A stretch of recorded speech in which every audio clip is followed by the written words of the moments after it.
Hi views. వీలైతే thumbnail కానీ video కానీ ఉందేమో వెతుకుతాను. భస్మాసుర హస్తం అన్నట్టు ట్రంప్ నిర్ణయాలకు సంబంధించి అమెరికాకి సంబంధించి శాపం ఎలా కాబోతుంది అంటే ఒక వీడియో ఇచ్చాను గత కొద్ది క్రితం.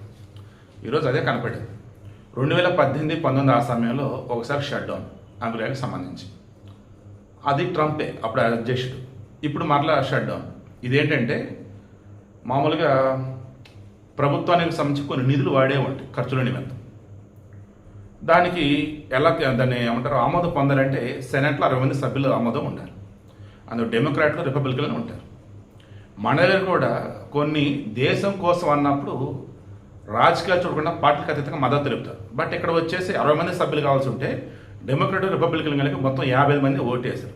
ఈ అమెరికాలో ప్రజెంట్ రూలింగ్ పార్టీ రిపబ్లికన్. ఇతను డెమోక్రాట్లు వచ్చేసి ఏమంటారు, అసలు నువ్వేం చేస్తున్నావు నీకు అర్థమవుతుంది ఏంటని చెప్పేసి మొత్తానికి ఈ బిల్లు ఆమోదం పొందాలి.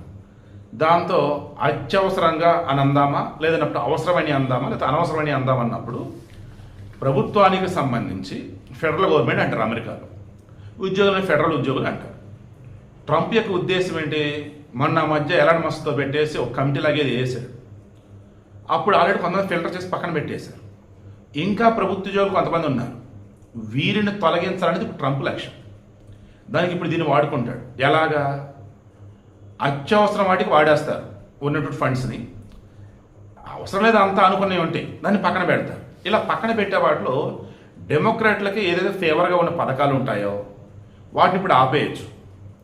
అండ్ ఎక్కడైతే ఎక్సెస్ ఉన్నారో ఎంప్లాయీస్ అనుకుంటాడు గవర్నమెంట్, వాళ్ళని పక్కన పెట్టవచ్చు. ఆల్రెడీ ఈ షట్ ఉన్నటువంటి సమయంలో ఏదైతే ఎమర్జెన్సీ పర్పస్ వాడాల్సిన ఎంప్లాయీస్ ఉంటారో వాళ్ళు పనిచేస్తారు వితౌట్ శాలరీ.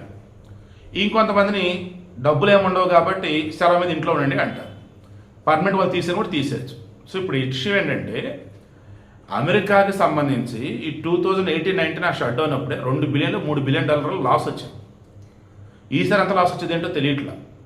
ఎందుకు, ప్రభుత్వ ఉద్యోగులకు సంబంధించి శాలరీస్ ఉండవు, అండ్ ప్రభుత్వం సైడ్ నుంచి జరగాల్సిన పనులు కొన్ని ఏవైతే ఆగిపోతాయి. అండ్ ఓ రకంగా చెప్పాలంటే వ్యవస్థలు కొంచెం అస్తవ్యస్తంగా మారిపోతాయి. ఇదే నేను మొన్న కూడా చెప్పింది. ట్రంప్ తీసుకునే నిర్ణయాలు అటు ఇటు చేసి అమెరికాకి భస్మసుర హస్తంలా మారతాయి. ఈ ట్రంప్ అనేవాడు ఫస్ట్ అమెరికా ఫస్ట్ అని అంటున్నాడు కదా, ఆ అమెరికాని నాశనం చేస్తాడు, ఆ అమెరికాలో పంపముంచుతాడు అని చెప్పి ఇప్పుడు జరిగింది కూడా అది.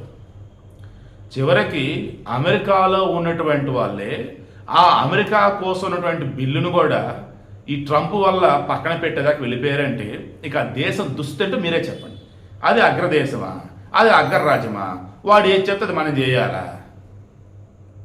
కొన్ని సందర్భాల్లో ఎంత పాజిటివ్ కలిసింది సరే ఇటువంటి విషయాలలో మాత్రం కాంప్రమైజ్ కలగకపోతున్నా. మన ఎన్ఆర్ఐలకి అంత నష్టం ఉండదులే కానీ, బట్ అమెరికాలకు మాత్రం ఈ ట్రంప్ ఎఫెక్ట్ గట్టిగా పడుతుంది. ఒకదాని తర్వాత ఈ మధ్య టారిఫ్లు అవన్నీ విధిస్తున్నాడు. బట్ త్వరలో అన్నీ కొలిక్కి వస్తే ముందైతే ట్రంప్ అయితే పూర్తి కాలం ఈసారి అయితే ప్రెసిడెంట్గా ఉండడం నాకైతే అనిపిస్తుంది.